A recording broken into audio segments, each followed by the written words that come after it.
പ്രിയ കൂട്ടുകാരെ, എല്ലാവരെയും ഇന്നത്തെ ഈസ്റ്റർ പാർട്ടി ക്ലബിലേക്ക് സ്വാഗതം ചെയ്യുന്നു. ഇന്ന് വളരെ സന്തോഷകരമായ ഒരു ആഘോഷത്തിന്റെ ദിവസമാണ്. കാരണം നമ്മുടെ കർത്താവായ ക്രിസ്തു ഉയർത്തെഴുന്നേറ്റു. അതെ, അതാണ് ഈസ്റ്റർ. ഇന്ന് നമുക്ക് നമ്മുടെ ഈസ്റ്റർ പാർട്ടി ക്ലബ് പ്രാർത്ഥിച്ചാരംഭിച്ചാലോ? ഇന്നത്തെ ഈസ്റ്റർ പാർട്ടി ക്ലബിന് വേണ്ടി നമുക്ക് പ്രാർത്ഥിക്കാം. ഞങ്ങളെ സ്നേഹിക്കുന്ന നല്ല ദൈവമേ, ഈ നല്ല സമയത്തിന് നന്ദി പറയുന്നു. ഇന്നത്തെ ഈസ്റ്റർ പാർട്ടി ക്ലബ്ബിൽ അങ്ങനെ സാന്നിധ്യം കൂടിക്കണമേ. ക്ലാസ് എടുക്കുന്ന എല്ലാവരെയും കർത്താവ് അനുഗ്രഹിക്കണമേ. യേശു കർത്താവിൻ്റെ മരണത്തെക്കുറിച്ചും ഉയർത്തെഴുന്നേൽപ്പിനെക്കുറിച്ചും ശരിയായി മനസ്സിലാക്കുവാൻ കുഞ്ഞുങ്ങളെ സഹായിക്കണമേ. യേശുവിൻ്റെ നാമത്തിൽ തന്നെ, ആമേൻ. കൂട്ടുകാരെ, നിങ്ങൾക്ക് എപ്പോഴെങ്കിലും വലിയ ദുഃഖം വന്നിട്ട് പെട്ടെന്ന് തന്നെ സന്തോഷമുള്ളവരായി തീർന്നിട്ടുണ്ടോ? അതെ, അങ്ങനെയാണ് ആദ്യ ഈസ്റ്ററിലും സംഭവിച്ചത്. കർത്താവായ യേശു മരിച്ചപ്പോൾ തന്റെ ശിഷ്യന്മാർക്ക് വളരെയധികം ദുഃഖമുണ്ടായിരുന്നു. എന്നാൽ 3 ദിവസം കഴിഞ്ഞപ്പോൾ അവർ വളരെ സന്തോഷമുള്ളവരായി തീർന്നു. യേശുവിന്റെ മരണവും ഉയർത്തെഴുന്നേൽപ്പും എന്താണെന്നാണ് നമ്മൾ ഇന്ന് പഠിക്കാൻ പോകുന്നത്. നമുക്ക് നല്ലൊരു പാട്ട് കേൾക്കാം.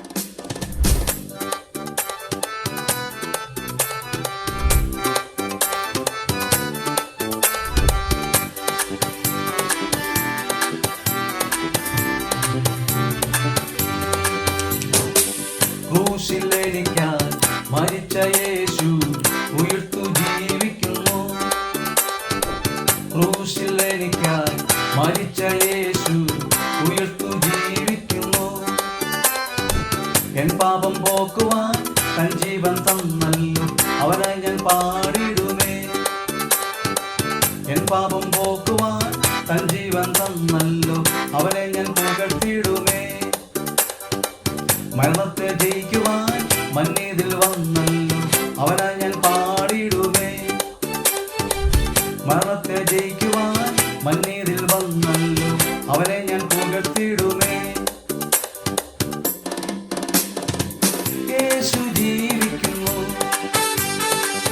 യേശു ജീവിക്കുന്നു, യേശു ജീവിക്കുന്നു, യേശു ജീവിക്കുന്നു. ജുവാൻ, ധാരാളം ഹോംവർക്ക് എനിക്ക് ചെയ്യാനുള്ളപ്പോൾ എനിക്ക് ഇടയ്ക്കൊക്കെ കളിക്കാൻ തോന്നും. എന്ത് ചെയ്യണമെന്ന് എനിക്ക് വളരെ കൺഫ്യൂഷനാണ്. പക്ഷെ നമ്മൾ എപ്പോഴും ശരിയായ തിരഞ്ഞെടുപ്പ് മാത്രം ചെയ്യണം. അതെ, നമുക്കൊരു വാക്യം പഠിച്ചാലോ? ജീവിതത്തിലെ ഏറ്റവും പ്രധാന തീരുമാനത്തെക്കുറിച്ച് നമുക്കിതിൽ കേൾക്കാം. ഹായ് മക്കളെ, നിങ്ങൾ നിങ്ങളുടെ മാതാപിതാക്കളെ പൂർണ്ണമായി അനുസരിക്കാറുണ്ടോ? നിങ്ങൾ അനുസരിക്കാതെ ഇരുന്നിട്ടുണ്ടോ? നമ്മൾ നമ്മുടെ മാതാപിതാക്കളെ അനുസരിക്കുമ്പോൾ അവർക്ക് കൂടുതൽ സന്തോഷമാവും. അതുപോലെ നമ്മൾ അനുസരിക്കാതെ ഇരിക്കുവാണെങ്കിൽ അവർക്ക് സങ്കടവും ആവും. നമ്മൾ ഇന്ന് പഠിക്കാൻ പോകുന്ന മനപ്പാഠ വാക്യത്തിൽ ഒരു പ്രത്യേക കാര്യം പറഞ്ഞിട്ടുണ്ട്. അതെന്താണെന്ന് നമുക്ക് നോക്കാം. ബൈബിളിൽ 66 പുസ്തകങ്ങളാണ് ഉള്ളത്. പഴയ നിയമമെന്നും പുതിയ നിയമമെന്നും അതിനെ 2ആയി തിരിച്ചിരിക്കുന്നു. പുതിയ നിയമത്തിൽ 4 സുവിശേഷങ്ങളാണ് ഉള്ളത്. അതിൽ 4ാമത്തെ സുവിശേഷമാണ് വിശുദ്ധ യോഹന്നാൻ എഴുതിയ സുവിശേഷം. വിശുദ്ധ യോഹന്നാൻ എഴുതിയ സുവിശേഷം 3-ാം അധ്യായം അതിൻ്റെ 36-ാം വാക്യത്തിൽ ഇപ്രകാരം പറയുന്നു: പുത്രനിൽ വിശ്വസിക്കുന്നവന് നിത്യജീവനുണ്ട്, പുത്രനെ അനുസരിക്കാത്തവനോ ജീവനെ കാണുകയില്ല, ദൈവക്രോധം അവൻ്റെ മേൽ വസിക്കുന്നതേ ഉള്ളൂ. മക്കളെ, ഈ വാക്യത്തിൽ ഇപ്രകാരമാണ് പറയുന്നത്: യേശു കർത്താവ് നമ്മളെ പാപത്തിൽ നിന്ന് രക്ഷിക്കാൻ വേണ്ടി ഭൂമിയിൽ ജനിച്ചു, ക്രൂശിൽ മരിച്ചു, അടക്കപ്പെട്ടു, ഉയർത്തെഴുന്നേറ്റു, ഇന്നും സ്വർഗത്തിൽ ജീവിക്കുന്നുവെന്ന് വിശ്വസിക്കുന്നവർക്ക് ഒരിക്കലും മരണമില്ലാത്ത ജീവിതം സ്വർഗത്തിൽ ലഭിക്കും. ഇത് വിശ്വസിക്കാത്തവർക്ക് നിത്യജീവൻ ലഭിക്കുകയില്ല. അതോടൊപ്പം ദൈവത്തിൻ്റെ കോപവും അവരുടെ മേലുണ്ട്. കൂട്ടുകാരെ, നിങ്ങൾ യേശു കർത്താവിനെ ഹൃദയത്തിൽ സ്വീകരിച്ചതാണെങ്കിൽ നിങ്ങൾക്കായി നിത്യജീവൻ ഒരുക്കിയിരിക്കുന്നുണ്ട്. യേശു കർത്താവിനെ നന്ദി പറയാം. എന്നാൽ നിങ്ങൾ ഇതുവരെയും യേശു കർത്താവിനെ ഹൃദയത്തിൽ സ്വീകരിക്കാത്തവരാണെങ്കിൽ ഇപ്പോൾ തന്നെ നിങ്ങളുടെ പാപങ്ങളെ ഏറ്റുപറഞ്ഞ് യേശു കർത്താവിനെ നിങ്ങളുടെ ഹൃദയങ്ങളിൽ സ്വീകരിക്കാം. കൂട്ടുകാരെ, ഈ വാക്യം നമുക്കൊരു ഗെയിമിലൂടെ പിടിക്കാം. ഞാൻ എൻ്റെ റൈറ്റ് ഹാൻഡ് ഉയർത്തുമ്പോൾ ബോയ്സ് ഈ വാക്യം പറയണം, ഞാൻ എൻ്റെ ലെഫ്റ്റ് ഹാൻഡ് ഉയർത്തുമ്പോൾ ഗേൾസ് ഈ വാക്യം പറയണം. Okay, ready? യോഹന്നാൻ എഴുതിയ സുവിശേഷം 3-ാം അധ്യായം 36-ാം വാക്യം: പുത്രനിൽ വിശ്വസിക്കുന്നവന് നിത്യജീവനുണ്ട്, പുത്രനെ അനുസരിക്കാത്തവനോ ജീവനെ കാണുകയില്ല, ദൈവക്രോധം അവൻ്റെ മേൽ വസിക്കുന്നതേ ഉള്ളൂ. യോഹന്നാൻ 3:36. ഓക്കെ, ഇനി ഞാൻ എൻ്റെ ലെഫ്റ്റ് ഹാൻഡ് ഉയർത്തുകയാണ്. അപ്പോൾ ഗേൾസ് പറയണം. യോഹന്നാൻ 3:36: പുത്രനിൽ വിശ്വസിക്കുന്നവന് നിത്യജീവനുണ്ട്, പുത്രനെ അനുസരിക്കാത്തവനോ ജീവനെ കാണുകയില്ല, ദൈവക്രോധം അവൻ്റെ മേൽ വസിക്കുന്നതേ ഉള്ളൂ. യോഹന്നാൻ 3:36. ഓക്കെ, ഇനി ബോയ്സിനും ഗേൾസിനും ഒരുപോലെ പറയാം. യോഹന്നാൻ 3:36: പുത്രനിൽ വിശ്വസിക്കുന്നവന് നിത്യജീവനുണ്ട്, പുത്രനെ അനുസരിക്കാത്തവനോ ജീവനെ കാണുകയില്ല, ദൈവക്രോധം അവൻ്റെ മേൽ വസിക്കുന്നതേ ഉള്ളൂ. യോഹന്നാൻ 3:36. Very good. എല്ലാ കൂട്ടുകാർക്കും ജീവിതത്തിലെ ശരിയായ തിരഞ്ഞെടുപ്പ് ഏതാണെന്ന് മനസ്സിലായില്ലേ? ശരിയായി നമ്മൾ കാര്യങ്ങൾ ചെയ്തില്ലെങ്കിൽ ചില അനുഗ്രഹങ്ങൾ നമുക്ക് നഷ്ടപ്പെടാം. അതെ ചേച്ചി, ഒരു ദിവസം ഞാൻ പള്ളിയിൽ പോകാൻ മടി കാണിച്ചപ്പോൾ നല്ലൊരു കുട്ടികളുടെ ഒരു പ്രോഗ്രാം എനിക്ക് നഷ്ടപ്പെട്ടു. ശരിയായ കാര്യങ്ങൾ ചെയ്യാത്ത ഒരു വ്യക്തിക്ക് പല കാര്യങ്ങളും നഷ്ടപ്പെട്ടു. ആ വ്യക്തി ആരാണെന്ന് നമുക്ക് ഈ കഥയിലൂടെ പഠിക്കാം. ഈ ബാഗിൽ എന്താണെന്ന് മക്കൾക്ക് പറയാൻ കഴിയുമോ? എന്തെങ്കിലും ഐഡിയ കിട്ടിയോ? യെസ്, നാണയങ്ങളാണ്. ഓക്കെ, നിങ്ങൾ പറഞ്ഞത് കൃത്യമാണ് കേട്ടോ. ഇതാ നാണയങ്ങൾ തന്നെയാണ് ഇതിനകത്തുള്ളത്. ഇതിനകത്ത് എത്ര കോയിൻസ് ഉണ്ടെന്ന് ആർക്കെങ്കിലും പറയാൻ കഴിയുമോ? 10 20? യെസ്, ഒരാൾ പറഞ്ഞപ്പോൾ കറക്റ്റാ. 30 കോയിനുണ്ട്.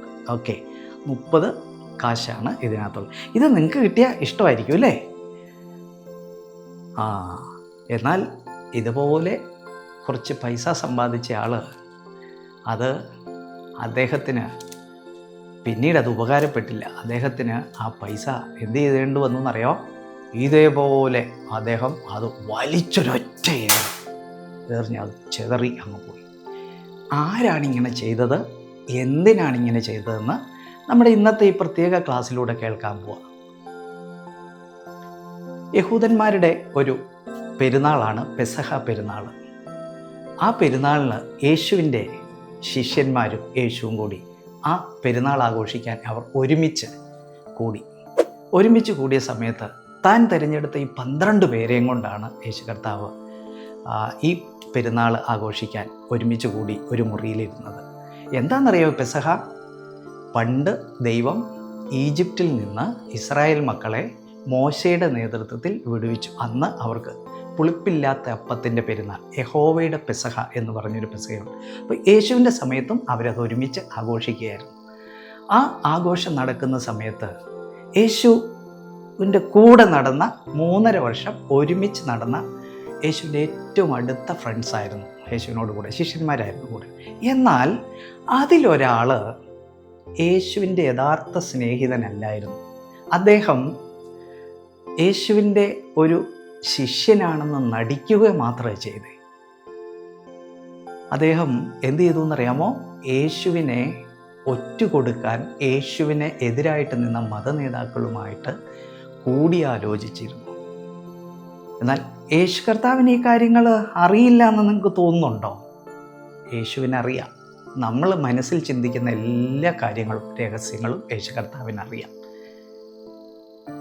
എന്നാൽ യേശു ഒരിക്കലും അത് ഈ തൻ്റെ യഥാർത്ഥമായിട്ട് സ്നേഹിക്കാത്ത തൻ്റെ കൂടെയുള്ള ശിഷ്യനായ യൂദയാണെന്ന് ഒരിക്കൽ പോലും ആരോടും പറഞ്ഞിട്ടില്ല. അങ്ങനെ അവരൊരുമിച്ച് കൂടി ഇരിക്കുന്ന സമയത്ത് യേശു കർത്താവ് പറഞ്ഞു, നിങ്ങളിൽ ഒരാൾ എന്നെ ഒറ്റുകൊടുക്കും. എല്ലാവരും പരസ്പരം നോക്കി, നീയാണോ ഞാനാണോ? അവിടെ ഒരു സംസാരമായി. ആകെ കൂടെ വല്ലാത്തൊരു വിഷമമായി എല്ലാവർക്കും. അപ്പോൾ എല്ലാവരും ഇങ്ങനെ സംസാരിച്ചുകൊണ്ടിരുന്നു. നേരം മുന്നോട്ട് കടന്നുപോയി. വൈകുന്നേരമായപ്പോൾ അവർ ആ പെസഹ ആഘോഷിക്കാൻ വേണ്ടി ഇരുന്ന സമയത്ത് വൈകുന്നേരമായപ്പോൾ യൂദ ആ സദസ്സിൽ നിന്ന് അവിടെ നിന്ന് രാത്രിയായപ്പോൾ ഇറങ്ങിപ്പോവുകയാണ്. ഉടനെ മറ്റ് ശിഷ്യന്മാർ വിചാരിച്ചു, നമ്മുടെ ഈ പെരുന്നാളിന് അപ്പം വല്ലതും കുറവായതുകൊണ്ട് അതുമല്ലോ അധികമായിട്ട് വാങ്ങേണ്ടതിന് പറഞ്ഞയച്ചതായിരിക്കും എന്ന് എല്ലാവരും വിചാരിച്ചു. എന്നാൽ ഈ യൂദ പോയത് എങ്ങോട്ടാണെന്നറിയോ? മുമ്പ് മതനേതാക്കളുമായിട്ട് പറഞ്ഞൊത്ത ആ കാര്യം, യേശുവിനെ ഒറ്റുകൊടുക്കുന്ന കാര്യത്തിന് ആളെ വിളിക്കാൻ വേണ്ടി പോയതാണ്. അവർ പെസഹ ആഘോഷിച്ചുകൊണ്ടിരുന്നു. അതിനുശേഷം യേശു കർത്താവ് തൊട്ടടുത്തുള്ള ഗത്സമന എന്ന തോട്ടത്തിലേക്ക് പോകുമെന്ന് യൂദായ്ക്ക് നന്നായിട്ട് അറിയാമായിരുന്നു. അതുകൊണ്ട് യൂദ നേരെ മതനേതാക്കളുടെ അടുക്കലേക്ക് പോയി. ആ മതനേതാക്കൾ പറഞ്ഞ ചില പട്ടാളക്കാരുമായിട്ട് യേശുവിനെ പിടിക്കാൻ വേണ്ടി വരികയാണ്. എന്നാൽ അവർക്ക് പറഞ്ഞു കൊടുക്കേണ്ട കാര്യങ്ങൾ, എങ്ങനെയാണ് യേശുവിനെ തിരിച്ചറിയേണ്ടത് എന്നുള്ള കാര്യങ്ങൾ അവർ തമ്മിൽ മുമ്പേ സംസാരിച്ചിരുന്നു. യൂദ പറഞ്ഞിരുന്നു, ഞാൻ ആരെ ചുംബിക്കുമോ അവനായിരിക്കും യേശു. അപ്പോൾ അവർ പറഞ്ഞു, ഈ രാത്രിയിൽ ഞങ്ങൾ എങ്ങനെയാണ്, അതിന് ഞാൻ ചുംബിക്കുന്ന ആൾ ആയിരിക്കും യേശു കർത്താവ് എന്ന് യൂദ പറഞ്ഞിരുന്നു. അങ്ങനെ യേശുവും ശിഷ്യന്മാരും ബാക്കി 11 പേരും ഗത്സമന തോട്ടത്തിൽ അവർ പോയിരിക്കുന്ന സമയത്ത് യൂദ ഈ പട്ടാളക്കാരുമായിട്ട് വന്നു. അവരുടെ കയ്യിലുള്ള വെളിച്ചം ആ രാത്രിയിൽ പ്രകാശിച്ചതുകൊണ്ട് അവർ നേരെ യേശുവിന് ഇരുന്ന ആ സ്ഥലത്തേക്ക് ചെന്നു. യേശു കർത്താവിൻ്റെ അടുക്കലേക്ക് ചെന്നപ്പോൾ യേശു കർത്താവ് എൻ്റെ അടുക്കൽ ചെന്ന യൂദ ഉടനെ യേശുവിൻ്റെ അടുക്കൽ ചെന്നു. നമ്മൾ സാധാരണ നമ്മുടെ സ്നേഹിതരെ കണ്ടു കഴിഞ്ഞാൽ നമ്മളെന്താ ചെയ്യുക? ഷെയ്ക്ക് ഹാൻഡ് കൊടുക്കും അല്ലേ? ഷെയ്ക്ക് ഹാൻഡ് കൊടുത്തിട്ട് ഹലോ എന്ന് പറഞ്ഞ് അവരെ ചേർത്ത് പിടിക്കും. എന്നാൽ യഹൂദന്മാരുടെ സമ്പ്രദായം അങ്ങനെയല്ല.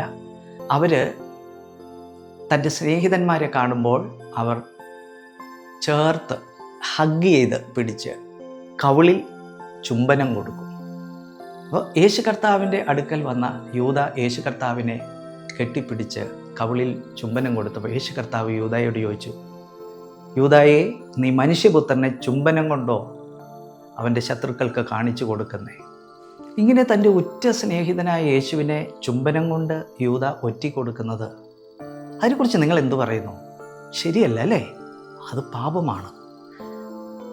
മക്കളെ, ഇതുപോലെ നാമും ജനിക്കുന്നത് തന്നെ പാപസ്വഭാവത്തോടെ. യൂദ പാപസ്വഭാവത്തോടെയാണ് ജനിച്ചത്. അതുകൊണ്ടാണ് അവൻ തൻ്റെ ഉറ്റ സ്നേഹിതനായ യേശുവിനെ ഒറ്റിക്കൊടുത്തത്. ഇതേപോലെ നാമും പിറക്കുന്നത് പാപത്തോടെയാണ്. പാപം എന്ന് പറഞ്ഞാൽ ദൈവത്തിന് ഇഷ്ടമില്ലാതെ നമ്മൾ ചെയ്യുന്ന എല്ലാ കാര്യങ്ങളുമാണ്.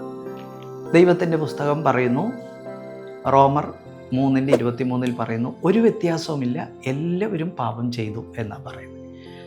എല്ലാവരും പാപം ചെയ്തു എന്നാണ് ദൈവത്തിൻ്റെ പുസ്തകം പറയുന്നത്. ആ കൂട്ടത്തിൽ ആരുണ്ട്? ഞാനും ഉണ്ട്, നിങ്ങളും ഉണ്ട്, ഈ ലോകത്തിലെ സകല മനുഷ്യരും ഉണ്ട്. ഇങ്ങനെയുള്ള പാപത്തിന് ദൈവം ഒരു ശിക്ഷ വെച്ചിട്ടുണ്ട്. ഒരിക്കലും ദൈവത്തിൻ്റെ സ്ഥലമായ സ്വർഗത്തിൽ പോകാൻ കഴിയില്ല. അതുകൊണ്ട് ആ പാപം നമ്മളെ ദൈവത്തിൽ നിന്ന് അകറ്റിക്കളയും. യേശുവിൻ്റെ സ്നേഹിതനായി നടിച്ച യൂദ യേശുവിൻ്റെ യഥാർത്ഥ സ്നേഹിതനല്ലായിരുന്നു. അവൻ്റെ ഹൃദയത്തിനകത്ത് പാപം ഉണ്ടായിരുന്നു. ആ യേശുവിനെ അവൻ ചുംബനം കൊണ്ട് കാണിച്ചു കൊടുത്തു. യേശു കർത്താവിനെ ഇങ്ങനെ ചുംബനം കൊണ്ട് കാണിച്ചു കൊടുത്ത സമയത്ത് പെട്ടെന്ന് പിടിക്കവനെ, ആരടാവനെ, പിടിക്കവനെ, കെട്ട് അവന് എന്നും പറഞ്ഞ് പട്ടാളക്കാർ മുന്നോട്ട് ചാടി വന്നു. യേശുവിൻ്റെ അടുക്കൽ വന്നപ്പോൾ യേശു അവരോട് ചോദിച്ചു, നിങ്ങൾ ആരെയാണ് തിരയുന്നത് എന്ന് യേശു അവരോട് ചോദിച്ചു. അപ്പോൾ അവർ പറഞ്ഞു, ഞങ്ങൾ യേശുവിനെയാണ്, ക്രിസ്തുവിനെയാണ് തിരയുന്നത്. അത് ഞാനാകുന്നു എന്ന് യേശു പറഞ്ഞപ്പോൾ ആ നിമിഷം തന്നെ തന്നെ പിടിക്കാൻ വന്ന പടയാളികളെല്ലാം ബോധരഹിതരായി മറിഞ്ഞു വീണു. യേശു കർത്താവിന് വേണമെങ്കിൽ അവിടെ നിന്ന് രക്ഷപ്പെടാമായിരുന്നു. കാരണം ഇരുട്ടാണ്. പെട്ടെന്ന് അപ്പുറമുള്ള മരത്തിൻ്റെ മറവിലേക്ക് മാറിയാൽ അവിടെ നിന്ന് രക്ഷപ്പെടാമായിരുന്നു. യേശു പക്ഷേ രക്ഷപ്പെടാൻ ശ്രമിച്ചില്ല. യേശു പിടികൊടുക്കാൻ തന്നെ തീരുമാനിച്ചു. എന്തിനായിരിക്കും യേശു അവർക്ക് പിടികൊടുക്കാൻ തീരുമാനിച്ചത്?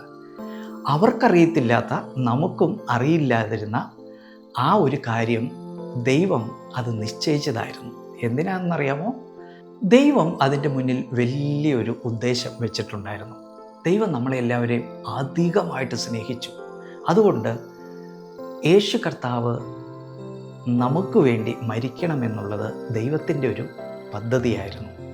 ദൈവത്തിൻ്റെ പുസ്തകം പറയുന്നു, യോഹന്നാൻ 3:16, തൻ്റെ ഏകജാതനായ പുത്രനിൽ വിശ്വസിക്കുന്ന ഏവനും നശിച്ചു പോകാതെ നിത്യജീവൻ പ്രാപിക്കേണ്ടതിന് ദൈവം അവനെ നൽകുവാൻ തക്കവണ്ണം ലോകത്തെ സ്നേഹിച്ചു. ദൈവം യേശുവിനെ നൽകുവാൻ തക്കവണ്ണം ലോകത്തെ സ്നേഹിച്ചു എന്ന് പറഞ്ഞാൽ എൻ്റെ അർത്ഥം എന്നാണെന്നറിയോ? ഈ ലോകത്തിലുള്ള എല്ലാവരെയും യേശു സ്നേഹിച്ചു, ദൈവം സ്നേഹിച്ചു എന്നാണ്. ആ ദൈവം നമ്മളെ സ്നേഹിച്ചതുകൊണ്ടാണ് യേശു രക്ഷപ്പെടാതെ താൻ അവർക്ക് പിടികൊടുക്കാൻ തീരുമാനിച്ചത്.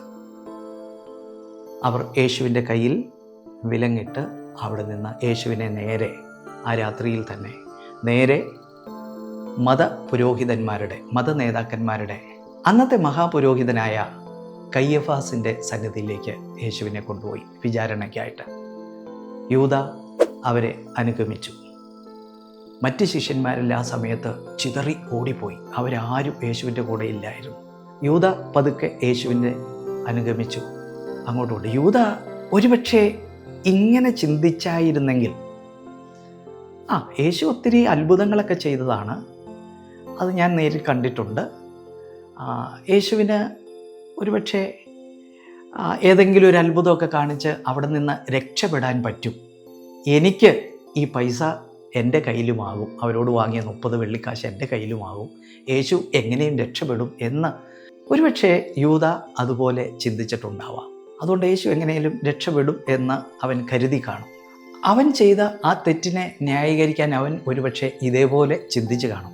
എന്നെ കേൾക്കുന്ന കുഞ്ഞുങ്ങളോട് ഞാൻ ചോദിക്കട്ടെ, നിങ്ങൾ ഒരുപക്ഷെ നിങ്ങൾ ചെയ്ത പാപത്തിൽ നിന്ന് അത് ഞാൻ ഇങ്ങനെ ആയതുകൊണ്ടാണ് അങ്ങനെ ചെയ്തത് എന്ന് പറഞ്ഞ് എക്സ്ക്യൂസ് എടുക്കാൻ ശ്രമിച്ചിട്ടുണ്ടോ? അത് പാപമാണ് അങ്ങനെ ചെയ്താൽ. കാരണം ആ പാപത്തിന് നമുക്ക് ശിക്ഷ കിട്ടുമെന്ന് നമുക്ക് നല്ല ഉറപ്പുള്ളത് കൊണ്ടാണ് അതിൽ നിന്ന് എക്സ്ക്യൂസ് എടുത്ത് രക്ഷപ്പെടാൻ നമ്മൾ നോക്കുന്നത്. അപ്പം ദൈവം പാപത്തിന് കൃത്യമായ ശിക്ഷ നൽകും. ആ പാപത്തിൻ്റെ ശിക്ഷ എന്താണെന്നറിയോ? ദൈവത്തിൻ്റെ പുസ്തകം പറയുന്നു, റോമർ 6:23 ഇങ്ങനെയാണ് പറയുന്നത്, പാപത്തിൻ്റെ ശമ്പളം മരണമത്രേ. പാപത്തിൻ്റെ ശമ്പളം മരണമത്രേ എന്ന് പറഞ്ഞാൽ നമ്മൾ ചെയ്യുന്ന പാപത്തിന് ഒരു ശിക്ഷയുണ്ട്, അത് ദൈവത്തിൽ നിന്ന് എന്നേക്കും അകന്നു പോകുമെന്നുള്ളതാണ്. നമ്മുടെ ശരീരത്തിനകത്താണ് ഈ ആത്മാവുള്ളത്.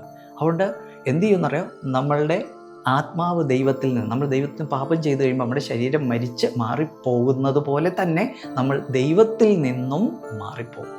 അതാ പാപത്തിൻ്റെ ശിക്ഷ. യൂദാ ഒരുപക്ഷെ ചിന്തിച്ച് കാണും, യേശു എങ്ങനെയും രക്ഷപ്പെടും, അതുകൊണ്ട് എനിക്ക് ഈ പൈസ ലാഭമാകും, യേശു അവിടെ നിന്ന് എന്തെങ്കിലും അത്ഭുതം കാണിച്ച് രക്ഷപ്പെടുമെന്ന് വെച്ചാൽ. അങ്ങനെ നിമിഷങ്ങൾ മുന്നോട്ട് കടന്നുപോയി. ഏകദേശം യൂദാ എല്ലാം ശ്രദ്ധിച്ചുകൊണ്ടിരിക്കുകയാണ്. പക്ഷേ യേശു അവിടെ നിന്ന് രക്ഷപ്പെടുന്ന രീതിയിലൊന്നും ചെയ്യുന്നില്ല. യൂദായ്ക്ക് ആകെക്കൂടെ വെപ്രാളം തോന്നി. കാര്യങ്ങൾ കൈവിട്ടു പോകുന്നോ എന്നുള്ളൊരു തോന്നൽ വരെ യൂദായ്ക്കുണ്ടായി. എന്നാൽ നേരം മുന്നോട്ട് നീങ്ങി, നേരം വെളുക്കാറായപ്പോൾ യേശുവിനെ അവിടെ നിന്ന് നേരെ അന്നത്തെ നാടുവാഴിയായ പീലാത്തോസിൻ്റെ അടുക്കിലേക്കാണ് കൊണ്ടുപോകുന്നത്. ഗവർണറുടെ അടുക്കിലേക്ക് കൊണ്ടുപോവുകയാണ്. പീലാത്തോസിൻ്റെ അടുക്കിലേക്ക് കൊണ്ടുപോകുന്നതെന്ന് കണ്ടപ്പോഴത്തേക്കും യേശു ഇനി അവിടെ നിന്ന് രക്ഷപ്പെടാൻ സാധ്യതയില്ല, കൂടുതൽ പ്രശ്നത്തിലേക്കാണ് പോകുന്നത്, മരണത്തിലേക്കാണ് പോകുന്നത് എന്ന് കണ്ടപ്പോൾ യൂദായ്ക്ക് പിന്നെ അവിടെ നിൽക്കാനായിട്ട് തോന്നിയില്ല. അദ്ദേഹം നേരെ അവിടെ നിന്ന് നേരെ തൻ്റെ കയ്യിലുണ്ടായിരുന്ന ആ 30 വെള്ളിക്കാശുമായിട്ട് നേരെ അവിടെ നിന്നിറങ്ങി മത പുരോഹിതന്മാരുടെ അടുക്കലേക്ക് അവൻ ഓടുകയാണ്. യേശു പീലാത്തോസിൻ്റെ സന്നിധിയിലാണ്. യേശുവിനെ പീലാത്തോസ് ന്യായവിസ്താരം ചെയ്ത് കഴിഞ്ഞിട്ട്, ഈ മനുഷ്യനിൽ ഒരു തെറ്റുമില്ല, അതുകൊണ്ട് ഞാനിവനെ ചമ്മട്ടി കൊണ്ട് അടിച്ച്, അല്ലെങ്കിൽ ഞാനിവനെ ചാട്ടവാറ് കൊണ്ട് ശിക്ഷിച്ച് അവനെ നിങ്ങൾക്ക് തന്നെ വിട്ടുതരാം എന്ന് പറഞ്ഞു. പക്ഷേ അവിടെ നിന്ന് ജനങ്ങളെല്ലാം പറഞ്ഞു, ഞങ്ങൾക്ക് വേണ്ടവനെ, അവനെ ക്രൂശിക്കുക എന്ന് പറഞ്ഞു. പക്ഷേ യൂദാ ഇതൊന്നും കേൾക്കാൻ അവിടെ ഇല്ലായിരുന്നു. യൂദാ അവിടെ നിന്ന് പുരോഹിതന്മാരുടെ അടുക്കിലേക്ക് പോയി. എന്നാൽ യേശു കർത്താവിനെ ചാട്ടവാറ് കൊണ്ട് അടിക്കുന്നതും കാണാൻ യൂദായ്ക്ക് കഴിഞ്ഞില്ല. ഒരു തെറ്റും ചെയ്യാത്ത യേശു കർത്താവ് 39 പ്രാവശ്യം ആ ചാട്ടവാറിനാൽ അടികൊണ്ടു. യേശുവിൻ്റെ മുതുക് ചാട്ടവാറ് കൊണ്ട് അടികൊണ്ട് അവൻ്റെ മുതുകിലെ മാംസമെല്ലാം പറഞ്ഞ് തെറിച്ചുപോയി. അത് കാണാൻ യൂദ അവിടെ ഉണ്ടായിരുന്നില്ല. പക്ഷേ അവൻ മഹാപുരോഹിതൻ്റെ സന്നിധിയിലേക്ക് ഓടുന്ന സമയത്ത് ജനങ്ങൾ അവനെ ക്രൂശിക്കുക എന്ന് പറയുന്നത് യൂദ കേട്ടിട്ടുണ്ടാകും. എന്താണേലും കാര്യങ്ങൾ കൈവിട്ടു പോകുന്നെന്ന് കണ്ടപ്പോൾ യൂദ നേരെ പുരോഹിതന്മാരുടെ അടുക്കലേക്ക് ചെന്നു. അവൻ ചെന്ന് പറഞ്ഞു, ഇതാ നിങ്ങൾ തന്ന പൈസ, എനിക്കിത് വേണ്ട. യേശുവിനെ എങ്ങനെയെങ്കിലും രക്ഷിക്കാൻ കഴിയുമെങ്കിൽ രക്ഷിക്കണമെന്നും പറഞ്ഞു. അവർ പരിഹസിച്ച് ചിരിച്ചു. ഞങ്ങൾക്കിത് നോക്കേണ്ട കാര്യമില്ല, നീ ഇത് നേരത്തെ ചിന്തിക്കണമായിരുന്നു, ഞങ്ങൾക്കിത് നോക്കേണ്ട കാര്യമില്ല, അതുകൊണ്ട് നീ നോക്കിക്കൊള്ളുക എന്ന് പറഞ്ഞു. യൂദ എന്ത് ചെയ്തു കാണും എന്നറിയാമോ കുഞ്ഞുങ്ങളെ? അവൻ തൻ്റെ കയ്യിലിരുന്ന ആ പണസഞ്ചി അത് നേരെ ദേവാലയത്തിലേക്ക് ഒറ്റയേറെറിഞ്ഞു. അതിനകത്തുണ്ടായിരുന്ന പൈസയെല്ലാം ഉരുണ്ടുരുണ്ട് ദേവാലയത്തിൻ്റെ വിവിധ മൂലകളിലേക്ക് അത് പോയപ്പോൾ യൂദ അവിടെ നിന്ന് ഇറങ്ങി ഓടുകയാണ് ചെയ്തത്. യൂദ നേരെ ഇറങ്ങി ഓടി. അവൻ എന്ത് ചെയ്തു എന്നറിയാമോ? അവൻ ഒരു കഷ്ണം കയറെടുത്ത് അവൻ കെട്ടി ഞാന്ന് ചത്തു. യേശു കർത്താവിനെ പീലാത്തോസ് ശിക്ഷയ്ക്ക് വിധിച്ച്, ക്രൂശിക്കാൻ വിധിച്ച് അവനെ അവർ ചാട്ടവാറ് കൊണ്ട് അടിച്ചത് കാണാൻ യൂദായ് അവിടെ ഉണ്ടായിരുന്നില്ല. അവനെ കുരിശിൽ കൊണ്ടുപോയി തറയ്ക്കുന്നത് കാണുവാൻ യൂദ അവിടെ ഇല്ലായിരുന്നു. ആ ക്രൂശിൽ തറച്ചു കഴിഞ്ഞ് യേശു കർത്താവ് സകല ജനങ്ങൾക്കും വേണ്ടി പ്രാർത്ഥിച്ചത്, തന്നെ ക്രൂശിച്ച ആളുകൾക്ക് വേണ്ടി പ്രാർത്ഥിച്ചത് ഇങ്ങനെയാണ്: പിതാവേ, ഇവർ ചെയ്യുന്നത് ഇന്നതെന്ന് അറിയായകൊണ്ട് ഇവരോട് ക്ഷമിക്കണമേ. അത് കേൾക്കാനും യൂദ അവിടെ ഉണ്ടായിരുന്നില്ല. ആ യേശു കർത്താവ് നമുക്കെല്ലാവർക്കും വേണ്ടി കുരിശിൽ മരിക്കാൻ തയ്യാറായി. ഒരു പാപവും ചെയ്യാത്ത യേശു കർത്താവ് അതെന്തിനാ ചെയ്തതെന്നറിയോ? ഞാനും നിങ്ങളും ചെയ്ത പാപത്തിന്, നമ്മുടെ പാപത്തിൻ്റെ പരിഹാരത്തിനായി കുരിശിൽ മരിച്ച് അടക്കപ്പെട്ട് ഉയർത്തെഴുന്നേൽക്കാൻ യേശു കർത്താവ് തന്നെ ഏൽപ്പിച്ചു. യേശുവിൻ്റെ തലയിൽ മുൾക്കിരീടം വെച്ച് ആ മുൾക്കിരീടം തുളഞ്ഞിറങ്ങി യേശുവിൻ്റെ തലയിൽ നിന്ന് ചോര ധാരധാരയായിട്ട് ഒഴുകുന്നത് കാണാൻ യൂദ അവിടെ ഇല്ലായിരുന്നു. യേശു മരിക്കുന്നത് കാണുവാൻ യൂദ അവിടെ ഉണ്ടായിരുന്നില്ല. സകല മനുഷ്യരുടെയും പാപത്തിനു വേണ്ടി, ഈ യൂദയുടെയും പാപത്തിനു വേണ്ടിയാണ് യേശു കർത്താവ് മരിക്കുന്നത്. അത് കാണാൻ യൂദയ്ക്ക് ഭാഗ്യം ലഭിച്ചില്ല. യൂദ തൻ്റെ ജീവിതം നഷ്ടപ്പെടുത്തി കളഞ്ഞു. ഈ യേശു കർത്താവ് സകല മനുഷ്യരുടെയും പാപത്തിനു വേണ്ടിയാണ് മരിച്ച് അടക്കപ്പെട്ട് ഉയർത്തെഴുന്നേൽ. പക്ഷേ ഏറ്റവും യൂദയ്ക്ക് മിസ്സിങ് ആയ കാര്യം എന്താണെന്നറിയാമോ? മിസ് ചെയ്ത കാര്യം എന്താണെന്നറിയാമോ? ആ ക്രൂശിൽ മരിച്ചടക്കപ്പെട്ട യേശു കർത്താവ് 3-ാം ദിവസം ഉയർത്തെഴുന്നേറ്റത് കാണുവാൻ യൂദ അവിടെ ഇല്ലായിരുന്നു. മക്കളെ, നമ്മൾ ഇന്ന് പഠിച്ച വാക്യം യോഹന്നാൻ 3:36 നമ്മൾ പഠിച്ചത് ഇങ്ങനെയാണ്: പുത്രനെ വിശ്വസിക്കുന്നവന് നിത്യജീവനുണ്ട്, പുത്രനെ വിശ്വസിക്കാത്തവന് ജീവനില്ല. അവൻ്റെ മീതെ ദൈവക്രോധം വസിക്കുന്നതേ ഉള്ളൂ. അതുകൊണ്ട് സകല മനുഷ്യരുടെ പാപത്തിനു വേണ്ടി മരിച്ച് അടക്കപ്പെട്ട് ഉയർത്തെഴുന്നേറ്റ് ഇന്നും ജീവിക്കുന്ന ആ യേശു കർത്താവിനെ, നിങ്ങളുടെ ഹൃദയത്തിൽ ആ യേശു കർത്താവിനെ നിങ്ങൾ സ്വീകരിച്ചാൽ നിങ്ങൾക്ക് നിത്യജീവൻ കിട്ടും. ദൈവത്തിൻ്റെ വീടായ സ്വർഗത്തിൽ നിങ്ങൾക്ക് പോകാൻ പറ്റും. യേശു കർത്താവിനെ ഇതുവരെയും സ്വീകരിച്ചില്ല എങ്കിൽ നിങ്ങൾക്ക് നിത്യജീവൻ ഉണ്ടാവില്ല. നിങ്ങൾക്ക് ദൈവത്തോടു കൂടെ വസിക്കാനും കഴിയില്ല. അവൻ്റെ മീതെ ദൈവക്രോധം വസിക്കുന്നതേ ഉള്ളൂ എന്നാണ്. അതുകൊണ്ട് നമുക്ക് വേണ്ടി, ഈ ലോകത്തിന് വേണ്ടി, സകല മനുഷ്യർക്കും വേണ്ടി മരിച്ച് അടക്കപ്പെട്ട് ഉയർത്തെഴുന്നേറ്റ ആ യേശു കർത്താവിനെ മോള് ഹൃദയത്തിൽ സ്വീകരിച്ചാൽ ഈ ഈസ്റ്റർ ദിനത്തിൽ നിങ്ങൾക്കും യേശു കർത്താവിൻ്റെ ഒരു പൈതലായിട്ട് തീരാൻ കഴിയും. ദൈവത്തിൻ്റെ ഒരു മകനായിട്ട് തീരുവാൻ കഴിയും. അതിന് നാം വേറൊന്നും ചെയ്യണ്ട. ഒറ്റ കാര്യം ചെയ്താൽ മതി: വിശ്വസിക്കുക. ദൈവത്തിൻ്റെ പുസ്തകം പറയുന്നല്ലോ, യോഹന്നാൻ 1:12 പറയുന്നു, അവനെ കൈക്കൊണ്ട് അവൻ്റെ നാമത്തിൽ വിശ്വസിക്കുന്ന ഏവർക്കും ദൈവമക്കളാകുവാൻ അവൻ അധികാരം കൊടുത്തു. പുത്രനുള്ളവന് നിത്യജീവനുണ്ട് എന്ന് നമ്മൾ പഠിച്ചു. ആ യേശു കർത്താവിനെ ഹൃദയത്തിലേക്ക് രക്ഷിതാവും കർത്താവുമായിട്ട് സ്വീകരിച്ചാൽ നിങ്ങൾക്ക് ദൈവത്തിൻ്റെ കുഞ്ഞായിട്ട് തീരാൻ പറ്റും. അതിന് ചെയ്യേണ്ട ഒറ്റ കാര്യമേ ഉള്ളൂ: വിശ്വസിക്കുക. വിശ്വസിക്കുക എന്ന് പറഞ്ഞാൽ അതിനകത്ത് 3 കാര്യങ്ങളാണ്. ഒന്ന്, യേശുവിനോട് നിങ്ങൾ പറയണം, യേശുവേ, ഞാനൊരു പാപിയാണെന്ന് പറയണം. അതാണ് വിശ്വസിക്കുക എന്ന് പറയുന്നതിനകത്ത് ഒന്നാമത്തെ കാര്യം. 2, യേശുവിനോട് നിങ്ങൾ പറയണം, എൻ്റെ പാപത്തിനായി നീ കുരിശിൽ മരിച്ചു, അടക്കപ്പെട്ടു, ഉയർത്തെഴുന്നേറ്റു, ഇന്നും ജീവിക്കുന്നു ഞാൻ വിശ്വസിക്കുന്നു എന്ന് പറയണം. 3, നിങ്ങൾ യേശു കർത്താവിനോട് പറയണം, യേശുവേ, ഞാൻ എൻ്റെ ഹൃദയവാതിൽ നിനക്കായി തുറന്നു തരുന്നു, എൻ്റെ ഹൃദയത്തിലേക്ക് നീ വരണമേ, നിൻ്റെ ഒരു പൈതലാക്കി തീർക്കണമേ. ഈ 3 കാര്യങ്ങൾ വിശ്വസിച്ച് നിങ്ങൾ നിങ്ങളുടെ ഹൃദയത്തിൽ ഏറ്റുപറഞ്ഞാൽ ഈ നിമിഷം തന്നെ നിങ്ങൾക്കും ദൈവത്തിൻ്റെ ഒരു കുഞ്ഞായിട്ട് തീരാൻ കഴിയും. ഈ നിമിഷം തന്നെ നിങ്ങൾ വിശ്വസിച്ച് ഹൃദയത്തിലേക്ക് യേശു കർത്താവിനെ നിങ്ങൾ സ്വീകരിച്ചാൽ നിങ്ങൾക്ക് ദൈവത്തിൻ്റെ കുഞ്ഞായി തീരാൻ കഴിയും. ഇതുവരെ യേശു കർത്താവിനെ ഹൃദയത്തിൽ സ്വീകരിക്കാത്ത ആരെങ്കിലും ഉണ്ടെങ്കിൽ നിങ്ങൾക്ക് ഇന്ന് ഈ യേശു കർത്താവിനെ നിങ്ങളുടെ രക്ഷകനും കർത്താവുമായിട്ട് സ്വീകരിക്കാം. നമുക്ക് പ്രാർത്ഥിക്കാം. യേശു കർത്താവ് ഹൃദയത്തിൽ വരാനായിട്ട് നിങ്ങൾക്ക് യേശു കർത്താവിനെ ഹൃദയത്തിൽ വിളിക്കാൻ താല്പര്യമുണ്ടെങ്കിൽ വിശ്വസിച്ചുകൊണ്ട് ഈ പ്രാർത്ഥന ഇങ്ങനെ ദൈവത്തോട്, നിങ്ങളുടെ സ്വന്തം പ്രാർത്ഥനയായിട്ട് ദൈവത്തോട് പ്രാർത്ഥിക്കുക. പ്രാർത്ഥന ഇങ്ങനെയാണ്. നമുക്ക് കണ്ണുകൾ അടയ്ക്കാം. യേശുവേ, ഞാനൊരു പാപിയാണെന്ന് സമ്മതിക്കുന്നു.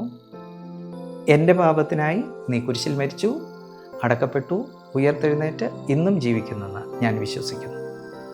യേശു കർത്താവേ, ഞാൻ എൻ്റെ ഹൃദയവാതിൽ നിനക്കായി തുറന്നു തരുന്നു. എൻ്റെ ഹൃദയത്തിലേക്ക് വരണമേ, നിൻ്റെ ഒരു കുട്ടിയാക്കി എന്നെ തീർക്കണമേ. ആമേൻ. ഇങ്ങനെ നിങ്ങൾ യേശു കർത്താവിനെ ഹൃദയത്തിലേക്ക് വിളിച്ചിട്ടുണ്ടെങ്കിൽ ഈ നിമിഷം തന്നെ യേശു കർത്താവ് നിങ്ങളുടെ ഹൃദയത്തിൽ വന്നിട്ടുണ്ട്.